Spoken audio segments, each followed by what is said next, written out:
श्रीरामपूर शहर हादरून गेले आहे। काल घडलेली एक हृदयद्रावक घटना सर्वांना थरारून सोडणारी ठरली। रेल्वे रूळ ओलांडण्याच्या क्षणात घेतलेल्या एका चुकीच्या निर्णयामुळे एका महिलेचा मौल्यवान जीव गेला। श्रीरामपूर तालुक्यातील बेलापूर खुर्द येथील कमल आनंदा रणदिवे या आपल्या शेजारच्या तिघींसोबत तहसील कचेरीकडे जात होत्या। डोलचे पैसे आले की नाही ते तपासण्यासाठी त्या चौघी जणींनी रेल्वे रूळ ओलांडण्याचा मार्ग निवडला। रूळ ओलांडतानाच अचानक समोरून येणाऱ्या रेल्वेचा प्रचंड आवाज आणि वेग याने सगळ्यांचीच धाकधूक वाढली। तिघी जणींनी कसाबसा वेग घेत रूळ पार केले, पण कमल रणदिवे यांचे दुर्दैव फारच जवळ होते। रेल्वे रुळात त्यांचा पाय अडकला। सुटण्याआधीच गाडी समोर आली आणि क्षणात त्या भीषण अपघाताच्या तावडीत सापडल्या। उपस्थितांच्या डोळ्यासमोरच त्यांचा मृत्यू झाला।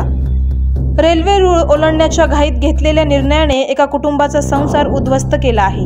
रेल्वे प्रशासन सतत रूळ ओलांडू नका, पादचारी पूल किंवा गेटचा वापर करा असा इशारा देत असते, पण तरीही नागरिकांचा निष्काळजीपणा जीवघेणा ठरत आहे। आवाज जनतेचा न्यूज साठी प्रतिनिधी हर्षद मखरे।